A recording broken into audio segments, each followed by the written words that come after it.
નમસ્કાર મિત્રો, દેશ દુનિયા ગુજરાત અને ખેડૂતને લગતા સૌથી મહત્વના સમાચાર જાણીએ તે પહેલા ચેનલમાં નવા છો તો ચેનલને સબસ્ક્રાઇબ કરવાનું ભૂલશો નહીં। ગુજરાતમાં દારૂબંધીની માત્ર વાતો જ, નિયમોને નેવે મૂકી આડેધડ પરમિટ 50 લાખનું કૌભાંડ ખુલ્યું। ભાજપ નેતા વિપુલ પટેલે રાજકારણમાં રૂપિયા બનાવ્યાનું જાહેરમાં કબૂલ્યું। ચૂંટણી ટાણે રાજકારણ ગરમાયું। મોદીજી ગુજરાતની અભણ પ્રજાને મૂર્ખ બનાવી શકે, કેરળની પ્રજાને નહીં, ખડગેનું વિવાદાસ્પદ નિવેદન સામે આવ્યું। અમદાવાદમાં એસપી ગર્લ્સ હોસ્ટેલની 55થી વધુ વિદ્યાર્થીનીને ફૂડ પોઈઝનિંગ થયું। તબિયત લથડતા હોસ્પિટલ ખસેડાયા। રાંધણ ગેસના સંકટ વચ્ચે ગુજરાત ફરી કેરોસીન નિયુક્ત થયું। ગુજરાત હુઆ જમાનાની વાપસી પ્રયાસમાં ફાનસ સળગશે। સુરત સહિત ગુજરાતમાંથી શ્રમિકોનું સ્થળાંતર થયું। ઉદ્યોગો ઠપ થતાં બેરોજગાર થયાનું ખુદ સરકારે કબૂલ્યું। અમદાવાદમાં 450થી વધુ વૃદ્ધોએ ભરણપોષણ માટે સંતાનો સામે જ કેસ કર્યા। પશ્ચિમ વિસ્તારમાં 5 વર્ષમાં 4 ગણા કેસ વધ્યા। ગુજરાતમાં કિડનીના દર્દીઓ વધ્યા। ટ્રાન્સપ્લાન્ટમાં 10 વર્ષમાં 50% વધારો, યુવાનોએ ટેન્શન વધાર્યું। ગાંધીનગરમાં જૂના સચિવાલયમાં કચેરીથી ગ્રાન્ટ કૌભાંડ, ₹4.95 કરોડની બારોબારી ઉચાપત। મતદાન પછી ઈવીએમ બદલાઈ જવાનું જોખમ, 24 કલાક સતર્ક રહેજો, પશ્ચિમ બંગાળના મુખ્યપ્રધાનની કાર્યકરોને અપીલ। ગ્રેટર નોઈડાના પેટ્રોલ પંપ ખાતે વાહનોમાં પેટ્રોલના બદલે પાણી ભરી આપ્યું। ગ્રાહક સાથે છેતરપિંડી કરી અનેક વાહનોના એન્જિન બંધ પડી જતા ચાલકોનો પંપ ખાતે હંગામો। અમેરિકાને ઈરાન સામે યુદ્ધ ભારે પડ્યું। પેટ્રોલ ડીઝલ ગેસના ભાવ આસમાને પહોંચ્યા। લોકોની મુશ્કેલીઓ વધી। અમદાવાદ રાજકોટ આરટીઓમાં બોમ્બથી ધમકીથી અફરાતફરી, બોમ્બ ડોગ સ્ક્વોડ દ્વારા ચેકિંગ શરૂ। ગુજરાતમાં ફરી માવઠાનું સંકટ, આવતીકાલે 12 જિલ્લામાં ગાજવીજ સાથે વરસાદની આગાહી। મિડલ ઇસ્ટના યુદ્ધની ઇફેક્ટ, રબરની વસ્તુઓ અને પાર્ટ્સ બનાવતા એકમોનું પ્રોડક્શન 50% સુધી ઘટી ગયું। ચૂંટણી પછી થશે પાપોનો હિસાબ, પીએમ મોદીએ બંગાળમાં ટીએમસીને આપી ચેતવણી। હિમાચલમાં 22 મુસાફરોને લઈ જતી બસ ખીણમાં ખાબકી, 4 લોકોના દર્દનાક મોત, 18ને બચાવાયા। મધ્યપ્રદેશના અનુપુરમાં 4 માળની હોટલ ધરાશાયી થઈ, 1 વ્યક્તિનું મોત, અનેક લોકો દટાયા। ભરોસો રાખો, બધું બરાબર જ છે। પેટ્રોલ, ડીઝલ અને એલપીજીને લઈને કેન્દ્રનું મહત્વનું નિવેદન। આનો બદલો કોળી સમાજ, રાજુલા વિધાનસભા 2027ની ચૂંટણીમાં લેશે કોળી આગેવાનની નવનીત બાદલિયાને ચીમકી। ભારતના રણમાં ફૂટ્યો તેલનો ફુવારો, યુદ્ધ વચ્ચે દેશ માટે મોટા સમાચાર। તેલના ઉત્પાદનમાં 70%નો તોતિંગ ઉછાળો।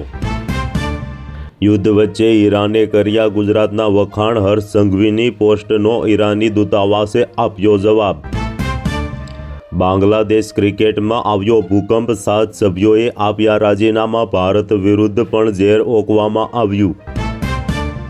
શમીની રફતાર સામે આખી ટીમ નતમસ્તક, ઝહીર ખાનનો રેકોર્ડ તોડ્યો અને હૈદરાબાદને ઘૂંટણીએ પાડ્યું।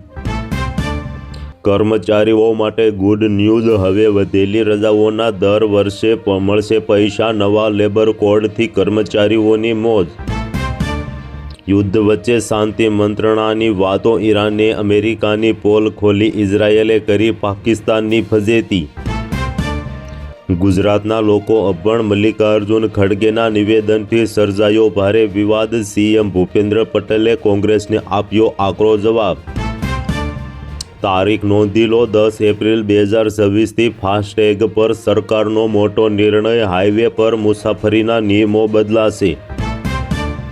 ગુજરાત સરકાર દ્વારા કેન્દ્ર સરકારની સૂચના અનુસાર ગુજરાતમાં પરિવાર દીઠ 5 લીટર અને સંસ્થા દીઠ 25 લીટર કેરોસીન મળશે। સાવધાન, ગુજરાતમાં ફરી વાતાવરણ પલટાશે. કમોસમી વરસાદ બાદ આવશે કાળઝાળ ગરમી. અંબાલાલ પટેલની ભયંકર આગાહી.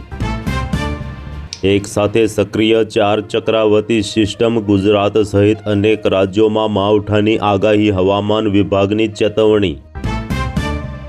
આવતીકાલથી હવામાન બગડશે. 9 રાજ્યોમાં ભારે વરસાદ અને વાવાઝોડાની હવામાન વિભાગની આગાહી. પાકિસ્તાનમાં રાજ કપૂરની 100 વર્ષ જૂની હવેલીનો આગળનો ભાગ તૂટ્યો. ભૂકંપને કારણે ભારે નુકસાન થયું. કેન્દ્રીય કર્મચારીઓ માટે મોટા સમાચાર. એપ્રિલમાં થઈ શકે છે ડીએ વધારાની જાહેરાત. 2% કે 3% થઈ શકે છે વધારો. કોડીનાર ભાજપના પૂર્વ ધારાસભ્ય જેડી સોલંકીએ કોંગ્રેસ ઉમેદવારોને ખુલ્લું સમર્થન આપતા ચકચાર મચી. અમદાવાદ, રાજકોટ, વડોદરા આરટીઓને બોમ્બથી ઉડાવી દેવાની ધમકી મળી. પોલીસની ટીમ ઘટના સ્થળે પહોંચી. સાવધાન રહેજો, તમે જે કરી ખાઓ છો તે અમૃત છે કે ઝેર. હૈદરાબાદમાં 200 કિલો કેમિકલવાળી કેરી ઝડપાતા ફફડાટ મચ્યો. ખડગેના અભણવાળા નિવેદનથી ગુજરાતનું અપમાન. સીએમ ભૂપેન્દ્ર પટેલે કોંગ્રેસને બરાબરીની ઝાટકી. ગુજરાત એટીએસને જબરદસ્ત સફળતા. આઈએસઆઈ જાસૂસ અને પાકિસ્તાન ગેંગનો સાગરીત ઝડપાયો. ગુજરાત રાજસ્થાનના ખેડૂતોનો ઊંઝામાં ઘસારો. જીરું, વરિયાળી અને ઈસબગુલની પુષ્કળ આવક.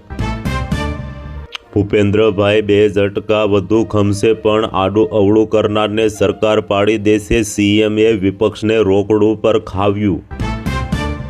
ધોરાજી પંથકના ખેડૂતોને પિયત સમયે જ વીજળીના ધાંધિયા. જીઈબી અને સરકાર સામે આક્રોશ ફેલાયો. પાકિસ્તાની ઘૂસણખોરી રોકવા વાયુસેનાની મોટી તૈયારી. 30,000 ફૂટની ઊંચાઈએથી દુશ્મન પર રખાશે બાજ નજર. અમદાવાદ વિમાન દુર્ઘટનાના પીડિત પરિવારોએ પીએમ મોદીને પત્ર લખ્યો. એર ઇન્ડિયા વિમાન દુર્ઘટનાનું સંપૂર્ણ સત્ય જાહેર કરવાની માંગ કરી. ધબકારા અટકી જાય તેવી મેચમાં રિષભ પંતે લગાવ્યો વિનિંગ શોટ. એલએસજીના માલિક સંજીવ ગોયાંકની આંખો ભરાઈ આવી. ખાડી યુદ્ધને લઈને ગુજરાતની સરહદે સાવચેતી. કચ્છ, જામનગરમાં મરીન કમાન્ડોમાં સઘન પેટ્રોલિંગ. વાદળછાયું વાતાવરણ જોઈ ગુજરાત સરકારનો મહત્વનો નિર્ણય. ખેડૂતોએ કોઈ ચિંતા કરવી નહીં. ખેડૂતો માટે આજીવન ઊભી છે કેન્દ્ર સરકાર. રીબડામાં અનિરુદ્ધસિંહ જાડેજાને જૂનાગઢની જેલમાંથી અમદાવાદ સાબરમતી જેલમાં મોકલાયા. અમદાવાદ સિવિલમાં લીકર પરમિટ કૌભાંડનો પર્દાફાશ. 50 લાખથી વધુની ઉચ્ચાપત. 3 કર્મચારીઓની ધરપકડ. તો હાલ માટે આટલું જ. મળીશું નવી અપડેટ સાથે. જો તમને અમારો વિડીયો પસંદ આવે તો વિડીયોને કરી દેજો લાઇક અને ચેનલને કરી દેજો સબસ્ક્રાઈબ.